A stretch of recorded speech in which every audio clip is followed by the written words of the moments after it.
Assalamualaikum warahmatullahi wabarakatuh. Kali ini saya mengumpulkan bapak kepala sekolah, izin guru-guru atau mahasiswa. Di sini saya sebagai calon guru penggerak angkatan 10. Di sini saya menyelesaikan tugas aksi nyata dari modul 3.2, yaitu pemimpin pembelajaran dalam pengelolaan sumber daya. Nah, apa sih tujuan dari pembelajaran modul ini? Calon guru penggerak diharapkan bisa mengidentifikasi secara kolaboratif bersama warga sekolah lainnya tentang aspek kekuatan sumber daya yang dimiliki oleh sekolah. Nah, di sini di modul 3.2 sebelumnya ada refleksi diri, eksplorasi konsep, demonstrasi konseptual, koneksi antar materi tentang pemimpin pembelajaran dalam pengelolaan sumber daya, dan sekarang ini adalah saya membuat video aksi nyata tentang pemimpin pembelajaran dalam pengelolaan sumber daya manusia pada modul 3.2. Di sini yang pertama kita di sini saya bertugas di sini untuk berkolaborasi dengan kepala sekolah beserta teman-teman sekalian.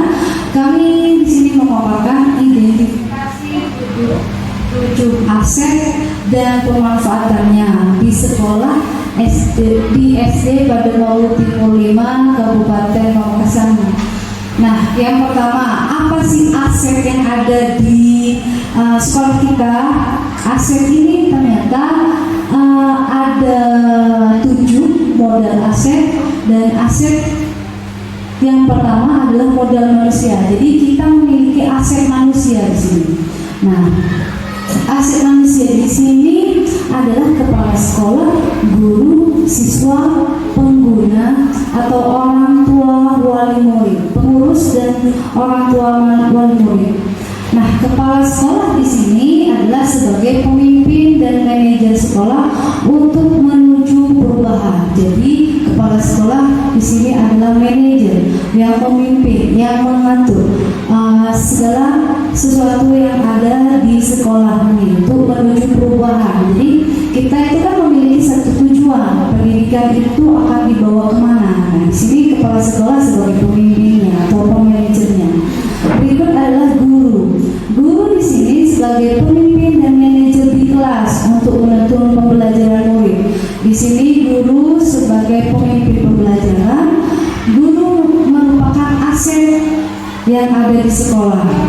Nah, yang berikut juga siswa juga merupakan aset Bapak Ibu, di mana siswa di sini sebagai objek pembelajaran di sekolah. Guru sebagai pemimpin pembelajaran, kepala sekolah sebagai pemimpin di sekolah untuk menuju perubahan, dan di sini siswa sebagai objek pembelajaran di sekolah.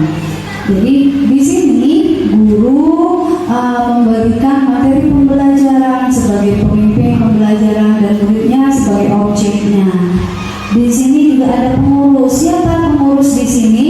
Pengurus di sini sebagai mitra kerja sekolah atau tempat untuk rembuk dalam hal kegiatan sekolah, misalnya komite, istilahnya toga, tokoh agama di daerah sekitar, toma atau tokoh masyarakat di daerah sekitar, dan yang dianggap bisa memajukan atau membantu lembaga supaya bisa menuju perubahan atau tujuan bersama.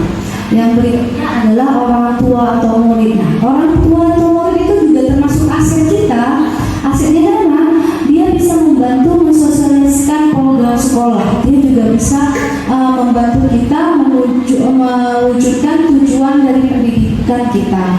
Jadi aset manusia itu segala sesuatu yang bisa mendukung kita menuju tujuan yang akan kita capai. Ya, di sini. Nah, selanjutnya ada pengawas sekolah. Nah, pengawas sekolah di sini berfungsikan mengawasi dan memonitor pelaksanaan pembelajaran di sekolah.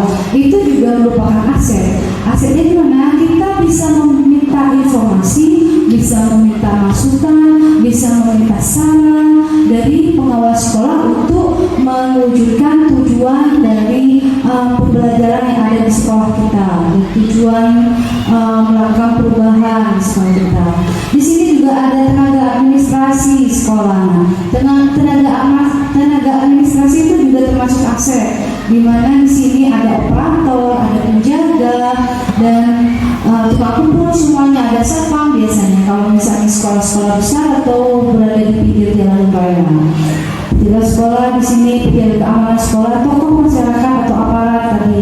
Kita bisa bekerja sama dengan puskesmas, bisa bekerja sama dengan kepala desa, yang kemarin kita bisa berkolaborasi dengan Babinsa, Babinkantiknas. Jadi kita bisa itu juga merupakan aset sekolah kita supaya kita bisa mencapai tujuan. Jadi kita bisa berkolaborasi dengan orang-orang atau dengan perangkat daerah yang bisa mendukung kita. Ya, jadi itu juga merupakan aset. Aset tidak selalu dalam bentuk uang nominal, tidak selalu dalam bentuk modal, ya. Jadi manusia juga merupakan modal aset. Yang berikutnya adalah modal sosial. Modal sosial di sini adalah dinas pendidikan daerah. Nah, dinas pendidikan di sini menjadi penghubung atau sumber ilmu serta informasi dari lembaga keatasan, di mana dinas pendidikan kadang bisa melakukan sosialisasi tentang peningkatan mutu, melakukan bimtek tentang peningkatan kinerja kepala sekolah, tentang pengawas kepala sekolah, tentang guru. Jadi di sini peran dinas pendidikan juga merupakan aset sosial.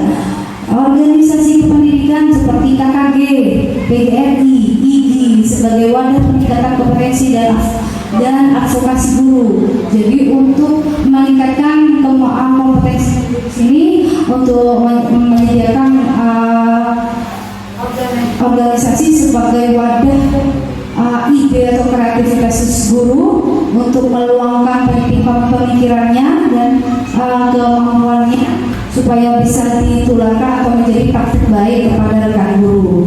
Dan berikutnya adalah norma-norma aturan yang ada dan berlaku di daerah tersebut.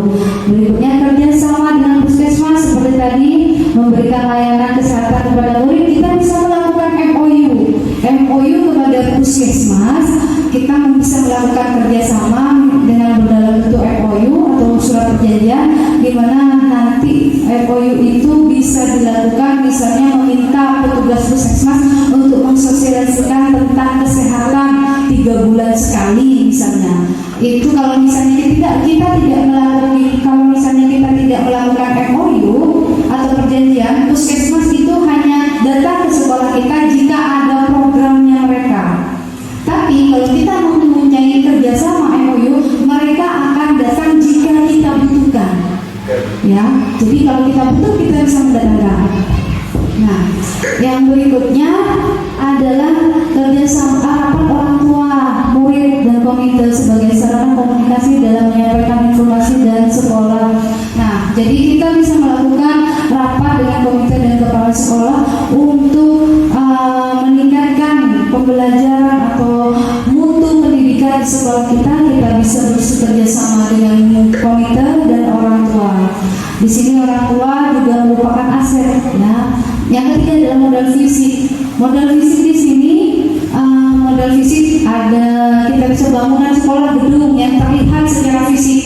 Ada gedung, ada laboratorium. Intinya adalah sarana dan prasarana, tempat ibadah, perpustakaan, Chromebook, speaker, proyektor, UKS, perpus, semuanya yang terlihat, maka ada yang bisa dilihat secara fisik. Itu adalah modal fisik punya yang merupakan aset yang dimiliki oleh sekolah. Di sini juga sudah dijelaskan penerapannya atau penjelasannya. Lanjutan, jadi modal fisik itu banyak sekali yang dimiliki oleh sekolah. Ada sarana dan prasarananya, buku juga merupakan fisik. Ruang guru, ada parkir, sumur, itu semuanya adalah ruang fisik. Modal fisik dari yang kita punya. Berikutnya adalah modal lingkungan. Modal lingkungan di sini adalah kita bisa memiliki modal lingkungan yang berupa sawah, kebun, air, tanah, pohon pisang atau pohon jati di sini yang kita ada di sekeliling kita, itu termasuk aset juga. Tanaman-tanaman yang kita tanam, bunga, itu juga merupakan aset. Kenapa? Ini sebagai lahan bercocok tanam atau sumber belajar. Jadi kalau misalnya kebun, sawah, tanah, pohon, semuanya itu bisa digunakan sebagai media pada saat kita melakukan proses belajar mengajar. Jadi kalau misalnya kita bisa mengajar siswa kita pergi ke kebun atau ke sawah, tentang disesuaikan dengan materi yang ada pada saat kita memberikan pembelajaran. Contohnya misalnya tentang tumbuhan, kita bisa ajar ke kebun untuk melihat pohon pisang, pohon singkong. Dan kalau misalnya ke sawah, kita belajar pembelajaran tentang rantai makanan, kita bisa ajar ke sawah. Kalau di sawah itu ada apa saja, ada padi, ada kodok, ada keong. Di sana kita bisa menjelaskan tentang rantai makanan, dan itu juga termasuk aset. Nah, tapi di sini adalah aset modal lingkungan. Nah, di sini juga ada aset modal finansial. Di sini modal finansial ini berupa uang, ya, finansial. Di sini ada dana bos reguler, ada dana bos atau pendapatan kantin, kotak amal sekolah, uang kas kelas. Nah, ini juga merupakan aset yang bisa mendukung untuk kita pendidikan yang ada di sekolah kita supaya lebih meningkat atau pembelajarannya bisa meningkat. Yang berikutnya ada modal politik. Nah, apa sih modal politik? Di sini kok ada modal politik? Kita kan dunia pendidikan. Di sini modal politik adalah peraturan bupati, peraturan kepala dinas, peraturan sekolah, kepala desa, tokoh masyarakat, tokoh agama, kepolisian, dan pemerintah daerah. Maksudnya modal politik di sini sebagai pintu atau pemangku kebijakan. Kalau misalnya kita punya kerjasama dengan Polsek, Babinsa, Babinsa, kita bisa mengadakan MOU dengan supaya misalnya kita jika misalnya meminta sebagai petugas atau pembina upacara atau menyampaikan mensosialisasikan tentang bullying atau kekerasan pada anak, tentang tindak kriminal anak, bullying semuanya itu bisa kita mengajukan MOU dengan Babinsa supaya mereka bisa kita undang untuk mengisi sosialisasi atau pemberian informasi tentang kriminalisasi terupdate. Ya. Di sini juga ada modal agama dan budaya. Nah, modal agama dan budaya di sini bisa mayoritas agama, sholat duha, membaca zikir, bukan kegiatan Jumat beramal. Nah, modal agama dan budaya itu juga kita bisa bekerja sama dengan tokoh agama di sini, bisa menjadi pembina upacara atau bisa mengajarkan. Kalau misalnya tokoh agama di sini punya keterampilan banjari, kita bisa mengundangnya untuk membantu atau mengajarkan anak-anak di sekolah kita tentang banjari, banjari seperti itu. Atau bisa tahfidz, mereka bisa kita undang tokoh agama di sini untuk mengajarkan tentang ilmu agama atau tahfidz atau metode-metode yang terbaru supaya bisa ilmunya bisa disalurkan kepada anak didik kita. Jadi ada 7 subtadi, ada modal manusia, modal fisik, ada modal manusia, fisik, sosial, lingkungan, finansial, politik, agama, dan budaya. Dan ini merupakan aset di mana pemimpin sebagai dalam pengelolaan sumber daya. Jadi presentasi saya kali ini tentang pemimpin